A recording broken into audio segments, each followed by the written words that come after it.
The greatest vegan to ever live. Let's see what he's got to say about vegetarians and stroke risk factors, because remember, vegetarians and vegans are a much higher risk for stroke. Not the kind of stroke that Vegan Gains likes. A different kind of stroke. Let's hear about this.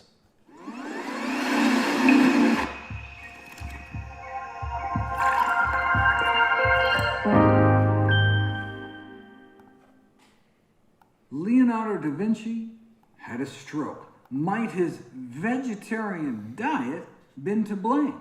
His stroke may have been related to an increase in homocysteine level because of the long duration of his vegetarian diet. A suboptimal intake of vitamin B12, which is common in those eating plant-based diets unless they take a B12 supplement or eat B12 fortified foods regularly. Okay.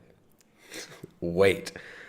Did you just admit that vegan vegetarian diets are admittedly deficient in nutrients that are required for brain health and central nervous system function?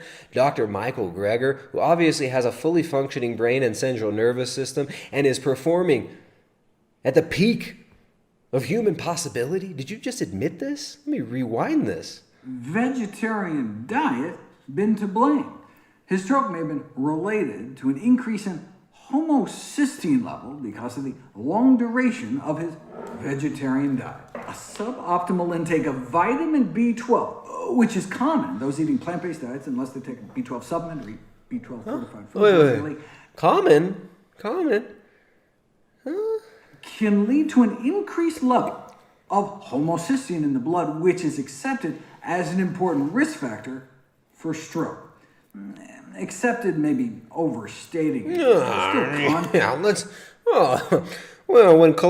we talk about cholesterol, we'll just go ahead and demonize it, even though there's plenty of very, very good scientific research indicating that it's not causing cardiovascular disease and heart attacks. Well, we'll go ahead and treat this one differently. Yeah, we'll go ahead and we'll just demonize cholesterol. We'll say that cholesterol, the science is settled. But with homocysteine, it may make you more liable, more susceptible to stroke. It may make you more susceptible to ischemic heart disease, high homocysteine levels from having too low B12. Well, there's a little bit of controversy. Controversy surrounding the connection between homocysteine and stroke risk, but those with higher homocysteine levels do seem to have more atherosclerosis in the carotid arteries that lead up to the brain compared to those with, single-digit homocysteine levels, and do seem to be. But I thought it was just cholesterol. I thought cholesterol was so bad. No, wait. So you're saying that lack of animal foods can lead to increased risk for stroke and heart attack? What? Ischemic stroke? Be at higher risk of clotting strokes in observational studies, and more recently, bleeding strokes, as well as increased risk of dying from cardiovascular disease, as well as all causes put together. Even more convincing is the genetic data. About 10% of the population has a gene that increases homocysteine levels about 2 points. And they do appear to have... the MTHFR, this is something that the whole paleo, low-carb community has been talking about for so long. Right? These vegans are like 10 years behind the real world in assessing some of these biomarkers, in weighing the importance of some of these biomarkers in the specific context of dietary and lifestyle changes. These vegans are so far behind, it's ridiculous. They act like the whole paleo, low-carb community hasn't talked about these things for the last decade. It's amazing. But they can get by with this because they have this cult mentality, and they keep their cult members from ever listening to anything from outside of the bubble. Significantly higher odds of having a stroke. Most convincing would be randomized, double-blind, placebo-controlled trials to prove homocysteine lowering with B vitamins can lower strokes, and that indeed appears to be the case. So that indeed appears to be the case. He's admitting here that eating animal foods, you only get vitamin B12 from animal foods. You only get it in its bioavailable form, in its most bioavailable, assimilable, and digestible form. You only get that from animal foods. He's admitting here that animal foods are going to prevent stroke, and that vegans and vegetarians are more likely to suffer from strokes, all the while looking like and acting like somebody who is in the middle of having a stroke. This is Dr. Greger coming at you live from my treadmill in the middle of having a stroke, slurring my speech constantly, barely able to make a coherent point because I am chronically malnourished. And it is visibly obvious when you just look at my head and the shape of my neck. But I believe that if I just speak in this smug, assuming, faux intelligent voice and use specific mannerisms and pause when I'm talking, then my audience will be so hypnotized that they won't realize that I'm literally having a stroke right now. For clotting strokes with homocysteine-lowering interventions more than 5 times as likely to reduce stroke compared to placebo.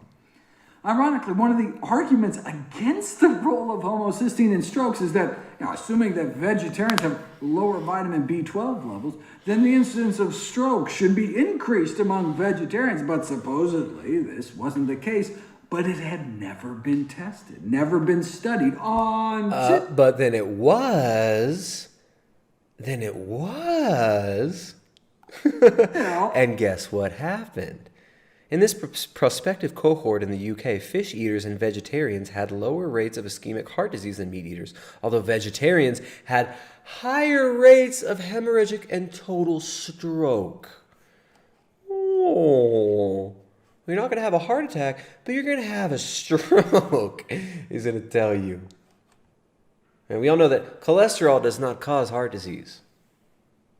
And there's absolutely no proof of causation between cholesterol and heart disease. It's something that's been explored very deeply.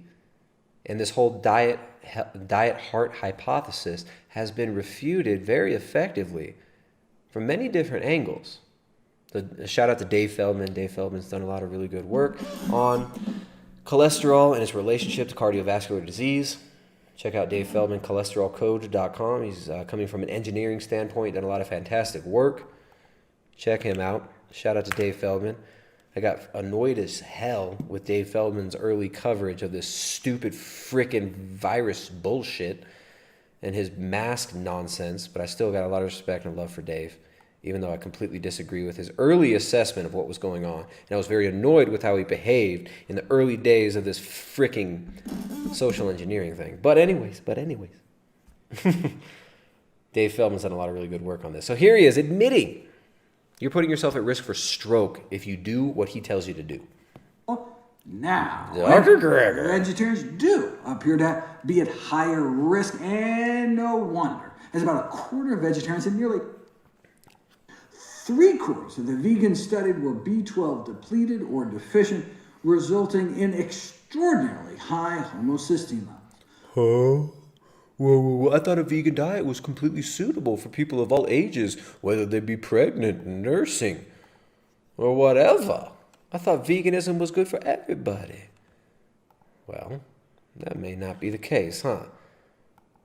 How hypocritical are these people? These vegans will watch this video and then still say that this is a nutritionally complete and completely adequate diet for all people of all stages of development and all ages. Why so much B12 deficiency? Because only a small minority were taking a dedicated B12 supplement. And unlike the US, B12 fortification of organic foods isn't allowed. So while US soy milk and other products may be fortified with B12, UK products may not. We don't see the same problem among US vegans in the Adventist study, presumed to be because... The Adventist study, which is done by ideological vegans. Done by vegetarian and vegan ideologues, I can't even speak, at the Adventist church. The B12 fortification commonly eaten foods, it may be no coincidence that the only study I was able to find that showed a significantly lower stroke mortality risk among vegetarians was an Adventist study. Oh, there you go. So, I mean, it's just so much doublespeak here. The only study he was able to find that showed less likeliness of getting a stroke as a vegetarian or vegan was an Adventist study, an ideologically boxed in study done by ideologues at the Adventist Church, who fund most of the vegetarian and vegan research. But start eating. Who got their doctrines through channelings of Ellen G. White, through a channeler. Now, this is a New Age cult pushing this. Seventh-day Adventism is a New Age cult.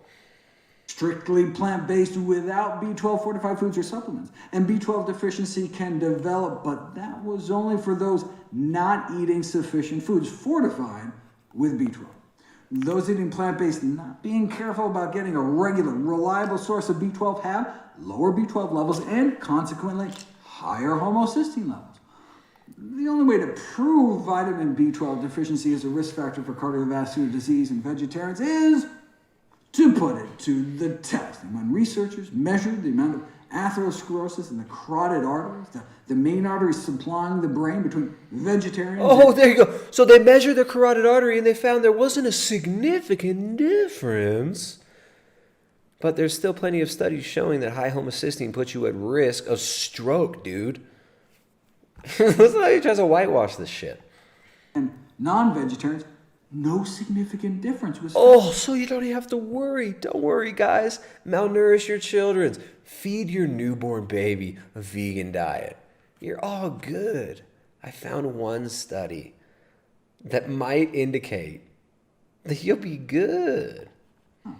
They both look just as bad, even though vegetarians tend to have better risk factors such as cholesterol and blood pressure. They suggest B12 deficiency is playing a role, but how do they know?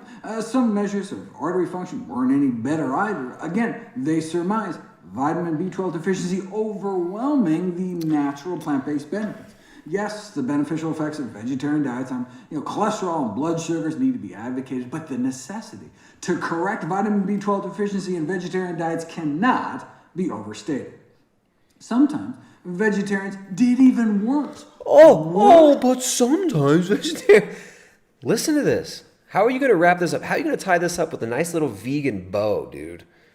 This looks horrible. This looks horrible for vegans and vegetarians. I wish more vegans and vegetarians would actually watch this video so they could understand the risk that they're truly putting themselves at. They're putting themselves in the front of a freaking moving vehicle of nutrient deficiencies, central nervous system degradation, and possible stroke. Look at this dude's face. That's the face of peak health. That's a vegan doctor. That's an expert of the settled science that is settled. Artery wall thickness, worse artery wall function, raising concern more than a decade before the new stroke study about the vascular health of vegetarians. Yes, their B12 was low. Yes, their homocysteine was high, suggesting that vitamin B12 deficiency in vegetarians might have adverse effects on their vascular health.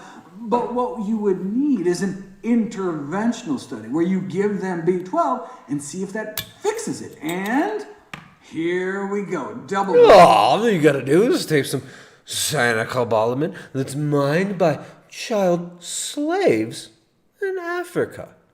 Now, what most of you vegans don't realize is while you're virtue signaling about the benefits for the planet and for the animals, you are literally enslaving little African children to mine cobalt so that we can turn that cobalt into methylcobalamin and cyanocobalamin, and then we can give you those compounds in their synthetic form.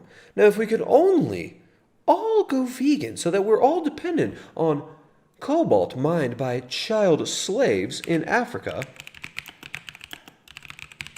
if we could all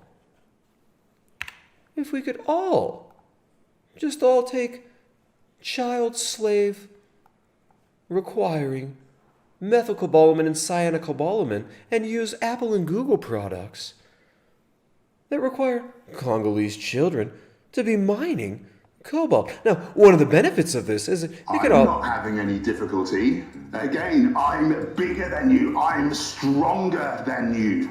And there it is. Dr. Michael Greger coming at you live from my treadmill, telling you to take methylcobalamin made from cobalt mined from Congolese children who are literal slaves. So while I tell you that you're going to get social credits and social justice bonus points for eating a vegan diet, what I don't tell you is that you're literally supporting the enslavement of African children. Apple and Google named in the U.S. lawsuit over Congolese child cobalt mining deaths. These are slaves that mine that cobalt so that you can turn it into your B12 supplements. On placebo-controlled randomized crossover study, and the title gives it away. Vitamin B12 supplementation improves arterial function in vegetarians with subnormal. Vitamin B12 supplement improves arterial function. Again, is he drunk? Probably not. Probably not. I don't know. If you give him the benefit of the doubt, and you say he's been doing a little bit of day drinking, and that's why he slurs his speech and is barely audible, you could give him the benefit of the doubt, but I don't think he is. I really don't think he is. I just think this is just how he rolls. And we've been seeing over the last few years a deterioration, haven't we? We've been seeing this happening before our very eyes. As this dude talks about increased risk of stroke from the diet that he promotes, while showing all the signs of having had like a recent stroke. Dr. Michael Greger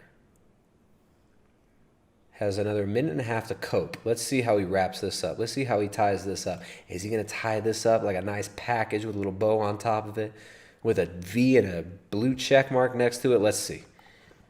Vitamin B12 status. So that may explain it.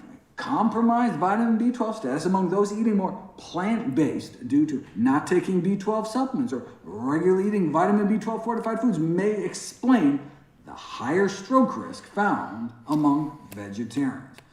Unfortunately, many vegetarians resist taking vitamin B12 supplements. And even when they do take those vitamin B12 supplements, they still aren't absorbing it, they still aren't assimilating it, and they still get the high homocysteine. But then when they start eating animal foods, they feel better. And you're telling them to avoid that at all costs. You're buying time for disease to take root in these people's bodies and minds. And you're promoting the destruction of children. And we know children have been affected by this shit. And this is why we speak out against it. I'm sick of this shit. I'm sick of this shit. Look, I know we're hitting a real small niche here, but this is an important one to hit. These people are malnourishing children. These people are trying to push into the mainstream and get their ideas and their ideological stance erected on a massive pedestal using the UN, using big finance, using Beyond Meat, using Bill Gates, using these big billionaire investors. These people are trying to get you to move towards a plant-based diet to save the planet and to be healthy when it's the exact opposite. The exact opposite. Due to misconceptions like holding on to the old myth that a deficiency of this vitamin is rare among plant-based eaters. A common mistake is to think that the presence of dairy products and eggs in the diet, as in a lacto-ovo-vegetarian diet, can still ensure proper intake of B12 despite excluding meat. And now that we may have nailed the cause, maybe future studies should focus on identifying ways of convincing vegetarians to routinely take vitamin B12 supplements in order to prevent a deficiency. So that's vegetarians. Those are people who will eat dairy, people who will eat eggs. Vegans omit both of those. Imagine how much worse they are. Nope, that's it.